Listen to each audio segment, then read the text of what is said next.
video is sponsored by Norwest Airsoft. Check out their links below or suffer dire consequences. Hey there, it's me, Reach, your favorite cyborg mercenary and fellow employee here at the Interlink Corporation. I'm the first person you want to see on YouTube and the last person you want to see late at night inside your office building. In the name of creating easy content for you brainless heathens to enjoy, I'm going to be ranking all of the airsoft guns in my collection. Like any good corporation, Interlink's about 5 years too late on the relevancy of this particular piece of content, which means we're right on track. Ever committed to transparency, we're going to be using the most exacting measurements we can. My opinion. Now, certainly the way I'm going to rank these is going to throw some people off. It's primarily based on how that platform actually performs on the field, mixed with my experiences with it, and of course, I just have a soft spot for some of those replicas out there. I tend to gravitate more toward the weird stuff, so we kind of got to factor that in. First is the ASG CZP09. This is in the flat dark earth two-tone, which is very cool. I have terrible luck with gas blowback airsoft guns in general. I've had people ask me for years to review a gas blowback rifle. I'm pretty sure the second I got my hands on one, it would explode like the plastic explosives we send to rival corporations. The ASG P09 is probably the most reliable airsoft handgun I've ever had. This is the one that when people ask me, hey, what kind of sidearm should I get? This is usually the one that I'm going to recommend people get. It's just a really sturdy, rugged gun.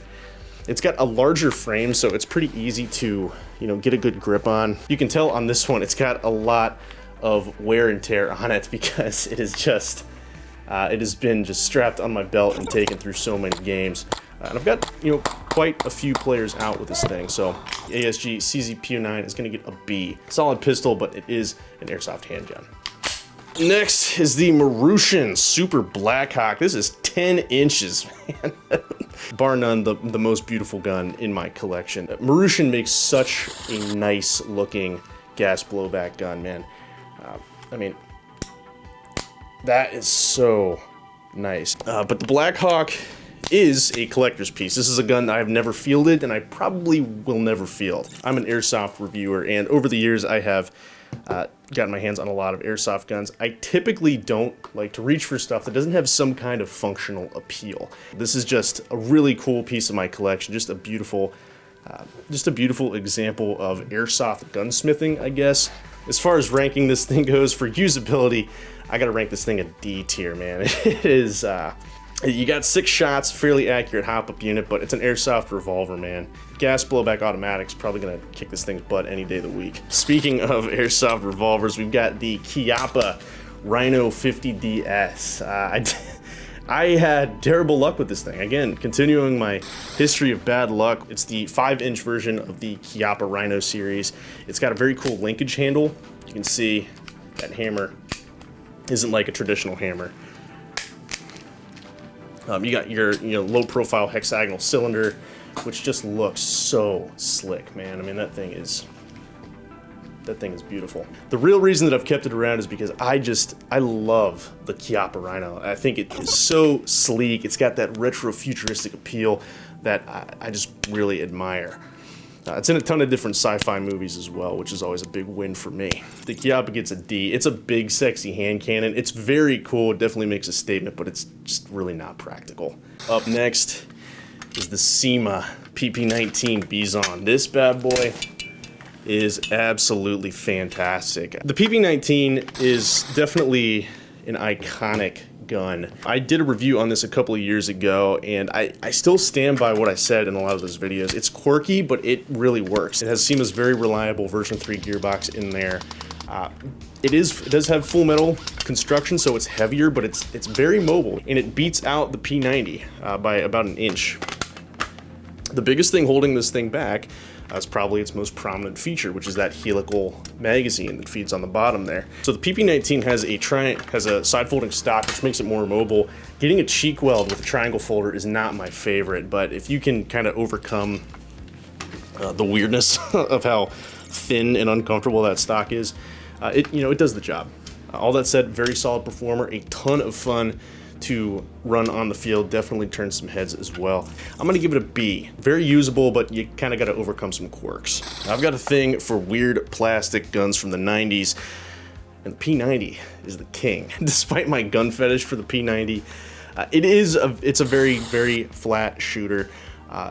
Probably the most maneuverable if you can get over the weird ergonomics of this thing. Again, I think weird is going to be a key word today because a lot of these guns are a little bit different. But the big thing that holds the P90 back is the length of its barrel. Outdoors, this thing, I'm not going to reach for it, but indoors, it's a lot of fun to use.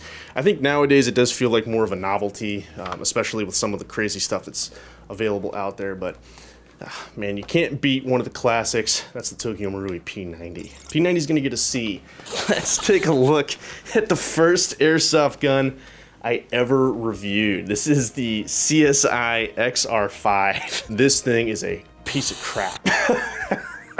The XR5's biggest claim to fame is that this was used as the chassis for those crazy flamethrowers that were all the rage a couple of years ago. Oof, where to start with this bad boy? It is way too heavy for being an all-plastic gun. Terrible magwell. Makes it almost impossible to use with M4 magazines, which it's supposed to be cross-compatible with. The biggest sin that this gun has is plastic bushings. So if you don't know what bushings are, they're basically the little things that the gears spin on inside your gearbox. They like hold your gears in place. You don't want plastic ones because plastic wears down a hell of a lot faster than metal. I think I got this thing for about $130 back in the day, and that's probably the best thing about it. I mean, it does have cool aesthetics, but depending on who you are, aesthetics only are going to carry a gun so far. We did give it a cool paint job, but as far as rating this thing, XR5 gets a well-deserved D. You can probably get a couple good games out of it, but I really would not suggest fielding one of these bad boys. Speaking of plastic pieces of crap, we got the SRC XM8. I was, and still am, a big Metal Gear fan, and my dream was to create a Metal Gear Solid 4 inspired loadout, and the XM8 is prominently featured in that game. And that's kind of what started my fascination with this gun. It's a very interesting rifle as far as history and kind of where this fits in. It was basically an attempt to replace the M16 platform in the United States military. You know, cross compatibility with G36 magazines, that's nice, but the XM8 is not a very customizable platform. You've got a little bit of rail space out back here. I've got a riser on there, but again, no M-lock, no key mod. This is before all of that stuff. This is a proprietary customization system called PCAP that doesn't exist. So there's no aside from bolting some rails on there, you're not going to get any extra attachments on it. It's very difficult to take apart. It has a proprietary hop-up system.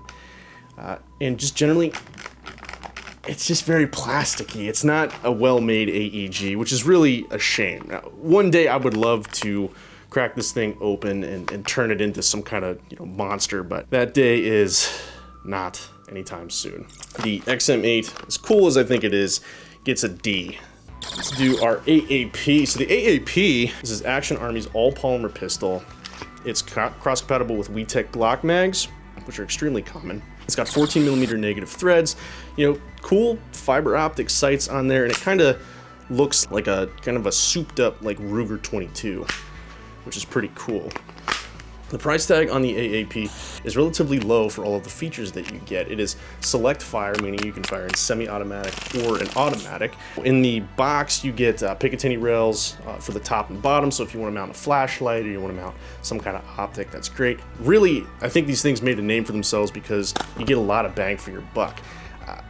I've used it on the field quite extensively. It is a ton of fun. This would be probably my second recommendation to the P09 in regards to usability and affordability for an airsoft pistol.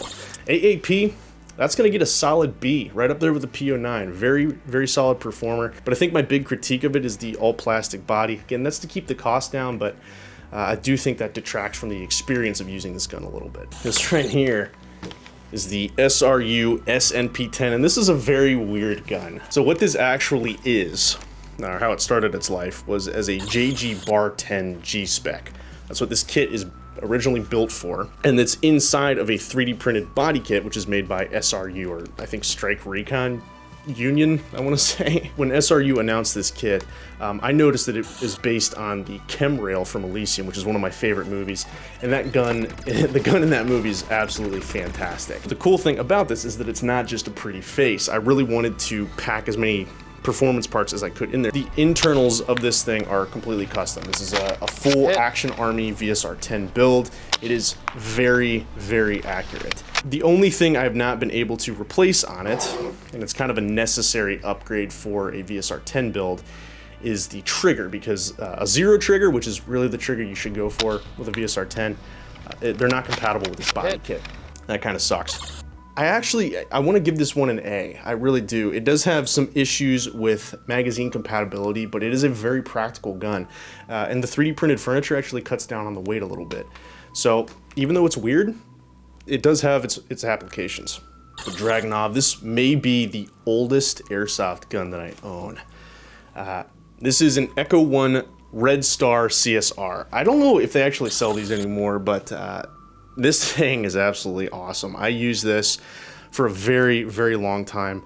A couple years after I started playing airsoft. I thought that corporate brainwashed most of my sentimentality out of me, but holding this thing again might just shed a tear. As far as I understand, this is basically a SEMA SVD. Nothing super special. They do add some stuff inside the gearbox, from what I heard, like reinforced gears or whatever. The only thing that I've done to this is I rewired it to DIN so that I could run lipos with it. The reason that I did that is because this thing has one heck of a wind up out of the box. It takes a very long time to turn those gears, and so you're holding that trigger for a really long time. This thing is very accurate. It's a very flat shooter. You can see it in action in the Airsoft Sniper Challenge, which is on my channel. It's great. I'm actually going to rank this one an A as well. It's one of the most solid AEGs up on this wall. This is definitely the most stupid airsoft gun that I own. This is the Snowwolf M99, based on, of course, the Barrett M99. The only reason that a Barrett 50 cal exists in airsoft form is because it's freaking awesome. The Snowwolf M99 is based on the Barrett M99, which is a single shot, bolt action, bullpup sniper rifle. It was marketed as a way for civilians to get into the 50 BMG cartridge without breaking the bank with something like an M82 or an M107, which would be like $10,000 to $13,000 to $15,000, something like that. Foolishly, when I got this gun used, thinking that I could turn it into something as accurate as my SNP-10 with upgrade parts. Little did I know, pretty much every part of this gun is proprietary. Let's get into some nerd talk really fast. The M99 is based on the Marushin APS-2 system, reportedly. I have bought so many upgrade parts that have not fit into this thing for that system. So I reached out to a company called AirsoftPro.cz. This is a Czech company who, God bless them, they were the only people who made, at one point, upgrade parts for this gun. I got every upgrade part that they had in stock, with the exception of the cylinder. They didn't have the cylinder in stock. I emailed this Czech man who was very nice, and he wrote me back and basically said, we don't make those anymore because if we did, it wouldn't be very profitable for us. Understandable. If any of you out there have the know-how on how to actually upgrade a Barrett M99, I would very much appreciate that knowledge, because this gun has haunted my dreams for like 3 years now. Ranking, F. The A&K Mark 46. Full metal body, weighs about 16 pounds fully loaded. This thing is a monster. And it absolutely sold me on LMGs. If you've never run an airsoft LMG out on the field, it completely changes the game. Suppressive fire, support fire, all of that stuff, it is an absolute necessity if you're working as a team. Now, the thing that you gotta overcome is the weight, right? You gotta kind of man up when you're taking this thing out on the field because it's freaking heavy. The thing is, if your team wants to move up to an objective, you're the guy that has the ability to make that happen. You're gonna be the one laying down support fire and making everybody duck their heads while your team is making moves. That's really the functionality of something like this. These guns do need some internal work to kind of get them to a place where they are really solid performers. With as far as HPA has come as a power system in airsoft, the best way to run a gun like this is with an HPA kit. You notice mine is not HPA'd, it is an AEG, and it will stay that way until I blow that gearbox up on the field. The Mark 46 is my favorite variant of the M249. I love the M4 adapter on there in the short barrel. Now I still have the bipod on there.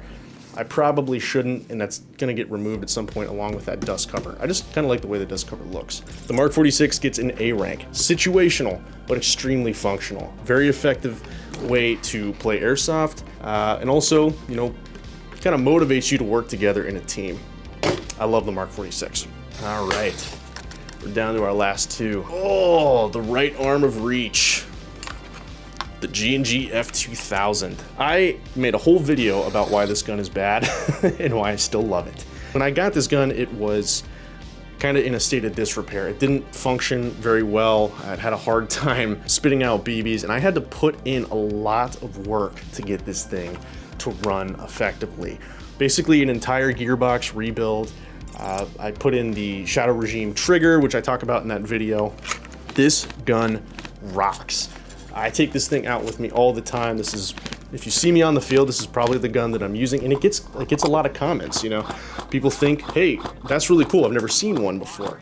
The internal work that I did on this thing, it is extremely quiet and it turns over very quickly. I think people notice when a lot of care goes into a project like this, and that's what makes the F2000 my favorite. This is my gun, you know, and I'm sure you understand what I mean. Now, the F2000 does not deserve the ranking that I'm gonna give it as a platform, but this is my freaking video, so it gets an S rank, easy. If you've never seen this gun on my channel, aside from it sitting in the background, I'm not surprised because it has not seen time on the field in, I think, a couple years, but this is Betsy. Betsy is my baby. This is a gun that, this is like one of the first guns that I really wanted to turn into something special. I guess a little bit about me. I am one of the biggest Barrett fanboys you're ever gonna meet. I think the Model 82 and the history around it, its designer Ronnie Barrett, has a very rich, distinctly American history. The Barrett is, in my opinion, the most iconic gun around. This thing just cannot be beat. I would love to own one day. That's a dream of mine. But until I have $15,000 to throw around, and believe me, corporate doesn't pay that well, Betsy's gonna have to do. I tried to make sure that pretty much everything on this gun had my signature on it in some degree. Internally, this is a Mancraft PDIK system, which means it is fully mechanical, doesn't need a battery, and it's locked on semi, just like the real one.